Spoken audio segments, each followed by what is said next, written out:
Good morning class. Welcome to our YouTube channel learns with Kundan.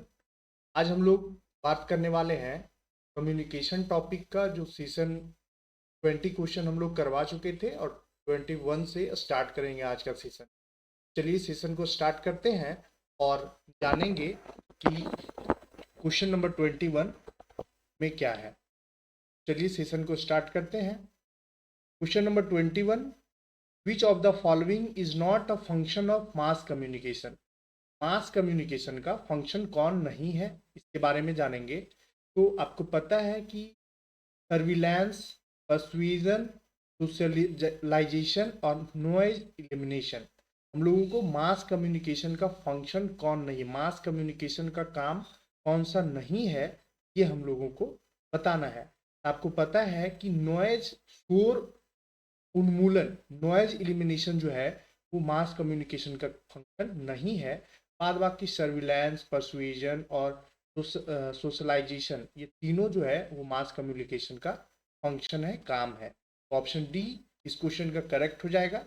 Next question की ओर बढ़ेंगे हम लोग और देखेंगे इन इंटरपर्सनल कम्युनिकेशन। इंटरपर्सनल मतलब कि मोर देन टू, मतलब 2 पर्सन, जब दो पर्सन बात करते हैं तो वो इंटरपर्सनल कहलाता है कम्युनिकेशन में। और जब एक पर्सन खुद से सोचता है और अपने अपने आप से बात करता है तो उसको कहते हैं इंट्रापर्सनल। ठीक है, ये लर्न रखिएगा। The study of touch and it's significances is called. जब हम किसी चीज को टच करके, अगर स्पर्श करके अगर हम कम्युनिकेट करते हैं तो उसको क्या कहते हैं? क्रोनोमिक्स कहते हैं, हैप्टिक्स कहते हैं, काइनेसिक्स कहते हैं और पैरा लैंग्वेज कहते हैं। आपको बताना है कौन सा आंसर करेक्ट होगा। तो वो आपका होगा ऑप्शन हैप्टिक्स। जब स्पर्श करके हम कम्युनिकेट करते हैं, छू करके जब हम कोई चीज़ को अगर बात करते हैं तो उसको हैप्टिक्स कहा जाता है। The magic bullet theory. Magic bullet theory, ये थ्योरी आप लर्न रखिएगा कि मैजिक बुलेट थ्योरी जो है वो किस चीज को सजेस्ट करता है मीडिया मैसेज में। क्या interpreted differently based on individual experience, व्यक्तिगत अनुभवों के आधार पर अलग अलग व्याख्या किए जाते हैं। Directly and powerfully influence audiences without resistance. क्या बिना किसी प्रतिरोध के दर्शकों को सीधे और शक्तिशाली रूप से प्रभावित करते हैं और create long term changes in societal attitude, सामाजिक दृष्टिकोण में दीर्घकालिक परिवर्तन करते हैं। Ability to know impact on public perception, सार्वजनिक धारणा पर बहुत या कोई प्रभाव नहीं डालते हैं। आपको पता है कि मैजिक बुलेट थ्योरी जो है, मैजिक बुलेट थ्योरी जो है वो डायरेक्टली बिना किसी प्रतिरोध के दर्शकों को सीधे और शक्तिशाली रूप से प्रभावित करता है। यानी कि डायरेक्टली और पावरफुली इन्फ्लुएंस ऑडियंसेस, ये करेक्ट आंसर हो जाएगा, ऑप्शन को करेक्ट होगा। ये लर्न रखिएगा मैजिक बुलेट थ्योरी में। नेक्स्ट है in non verbal communication. Non verbal communication वैसा कम्युनिकेशन जो बिना बोले हो जाए, जैसे आंख मार दिए, किसी को इशारा कर दिए, मुस्कुरा दिए, है ना, टाटा कर दिए, बाय कर दिए, ये सब जो है वो क्या है? नॉन वर्बल कम्युनिकेशन है। मतलब बिना बोले आप सामने वाला का बहुत कुछ बता दिए, उसको बोलते हैं नॉन वर्बल कम्युनिकेशन। जिसमें para language refer to, para language non verbal communication का टाइप है और इसका मतलब the tone, pitch and speed of a spoken language called para language. ठीक है, आप लर्न रखिएगा। ठीक है, ऑप्शन बी जो है वो आपका करेक्ट हो जाएगा। ऑप्शन ए जो है वो करेक्ट हो जाएगा। नेक्स्ट है the process of selecting, organising and interpreting information in communication is known as. तो जब हम कम्युनिकेशन में किसी चीज़ को सेलेक्ट करते हैं, ऑर्गेनाइज करते हैं और उसे इंफॉर्मेशन को इंटरप्रेट करते हैं तो उसको हम लोग कहते हैं परसेप्शन, धारणा। ठीक है, ऑप्शन सी जो है वो करेक्ट हो जाएगा, ऑप्शन सी करेक्ट हो जाएगा। नेक्स्ट है 26, in McLuhan's theory of media the phrase the medium is the message, the medium is the message suggest that. Mac McLuhan के मीडिया के सिद्धांत के में माध्यम ही संदेश है। वाक्यांश क्या सुझाव देता है? तो 26 का जो करेक्ट आंसर होगा वो ऑप्शन बी होगा, the medium itself shape how the message is perceived and understood. माध्यम ही यह आकार देता है कि संदेश को कैसे माना और समझा जाता है। ऑप्शन बी करेक्ट हो जाएगा, ऑप्शन बी करेक्ट हो जाएगा। नेक्स्ट क्वेश्चन है question number 27, which of the following models of communication incorporate the idea of field of experience shared between sender and receiver? संचार के निम्नलिखित मॉडल में से कौन सा प्रेषक और प्राप्तकर्ता के बीच साझा किए गए अनुभवों के क्षेत्र के विचार को शामिल करता है? 27 का जो करेक्ट आंसर होगा वो होगा स्क्रैम्स मॉडल, ऑप्शन सी जो है वो करेक्ट हो जाएगा। नेक्स्ट क्वेश्चन है, the term semiotics semiotics in communication refer to. Semiotics का मतलब जो कम्युनिकेशन में होता है वो होता है study of symbols and sign. Sign और सिंबल्स को स्टडी करना ही सेमियोटिक्स कहलाता है। ऑप्शन ए जो है वो करेक्ट हो जाएगा। नेक्स्ट है 29 number question, according to the elaboration likelihood model को ELM कहते हैं of persuasion which two route lead to attitude change. अनुनय के विस्तार संभावना मॉडल के अनुसार कौन से दो मार्ग दृष्टिकोण परिवर्तन की ओर ले जाते हैं? तो 29 का जो करेक्ट आंसर होगा सेंट्रल एंड पेरिफेरल, यानी कि ऑप्शन ए जो है वो करेक्ट हो जाएगा। नेक्स्ट है selective expose in media consumption refer to. Media उपभोग में चयनात्मक प्रदर्शन से तात्पर्य क्या है? तो मीडिया उपभोग में चयनात्मक प्रदर्शन से तात्पर्य है ऐसी मीडिया सामग्री से बचना जो व्यक्तिगत मान्यताओं का खंडन करती हो।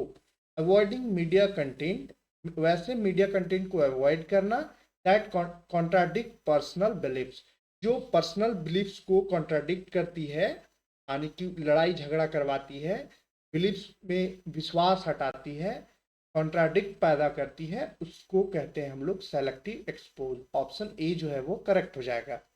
नेक्स्ट क्वेश्चन की ओर बढ़ेंगे, the knowledge gap hypothesis suggest that. ज्ञान अंतराल परिकल्पना बताती है कि, क्या बताती है? ज्ञान अंतराल परिकल्पना क्या बताती है? तो अमीर लोग गरीबों की तुलना में मास मीडिया से अधिक ज्ञान प्राप्त करते हैं जिससे ज्ञान का अंतर बढ़ता है। ये ज्ञान अंतराल परिकल्पना बताती है, ये लन रखिएगा।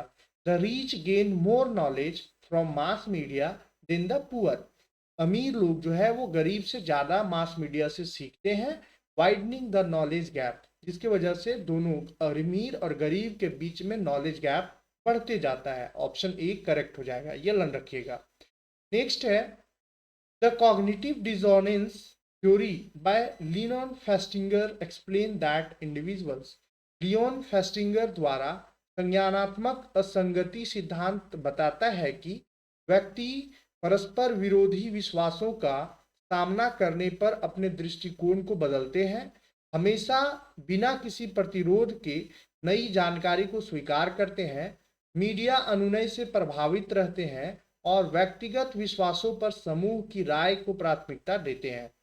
क्वेश्चन नंबर 32 का जो करेक्ट आंसर होगा वो होगा option A, change their attitude when faced without conflicting beliefs. Option A जो है वो करेक्ट हो जाएगा।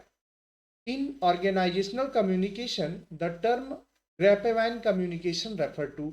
ऑर्गेनाइजेशनल कम्युनिकेशन में जो ग्रैपेवाइन कम्युनिकेशन होता है उसका मतलब क्या होता है? ग्रैप्स का मतलब समझते होंगे आप कि अंगूर होता है।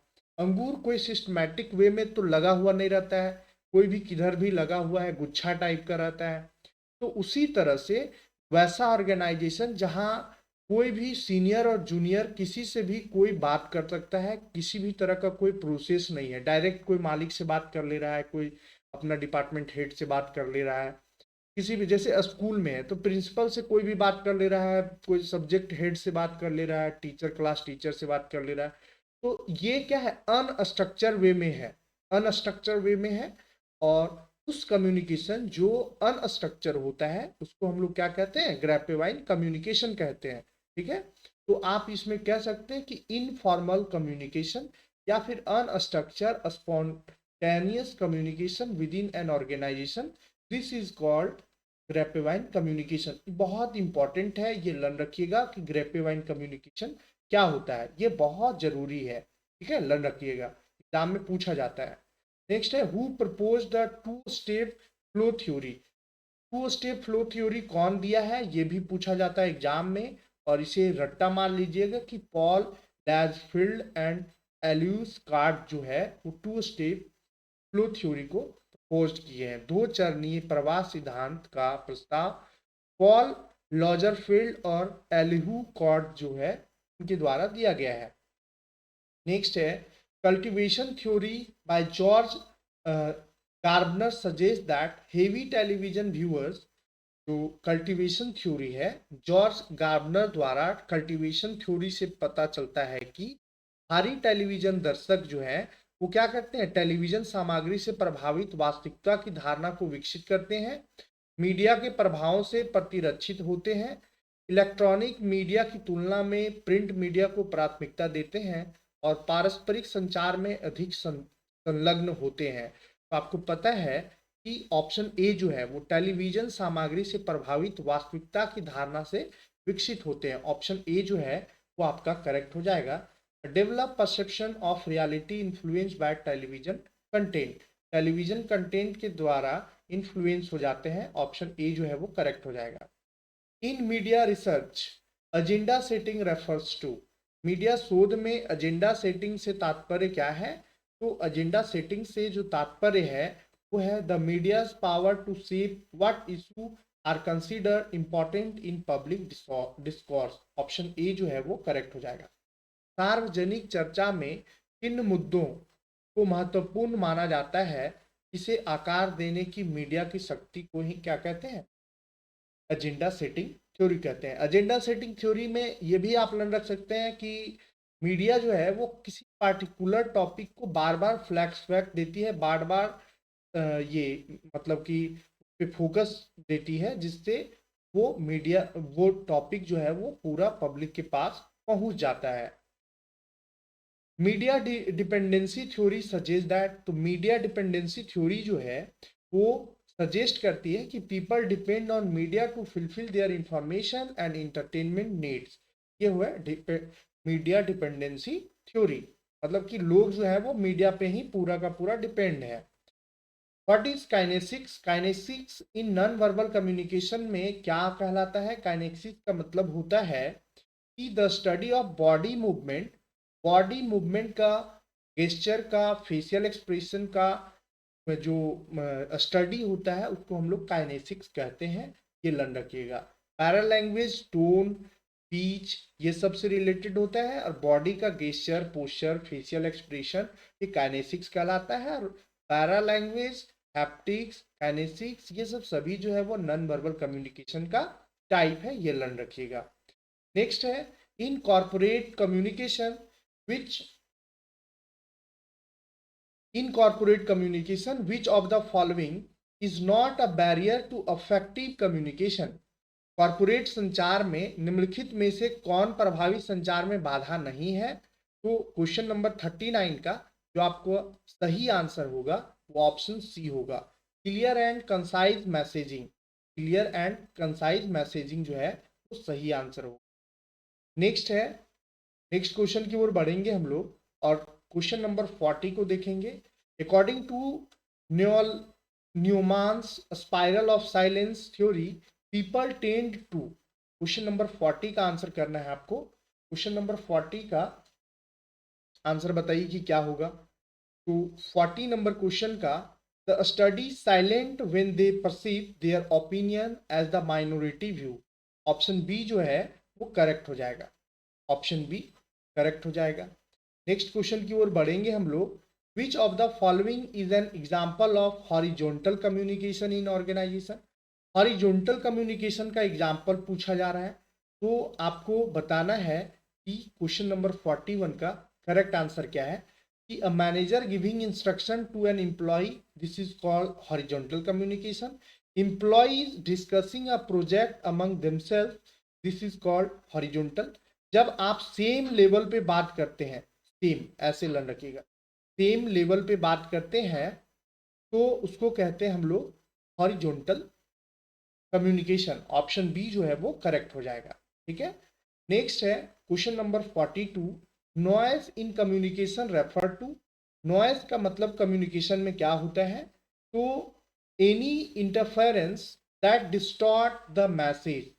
Any interference that distort the message. Option A जो है, कोई भी हस्तक्षेप जो संदेश को विकृत करता है उसको क्या कहते हैं? नॉइज कहते हैं कम्युनिकेशन में। जैसे आप बात कर रहे हो और वो बात करने के दरमियान में बैकग्राउंड में कोई तरह का हल्ला शोर शराबा चल रहा है, उसको हम लोग क्या कहते हैं? नॉइज कहते हैं।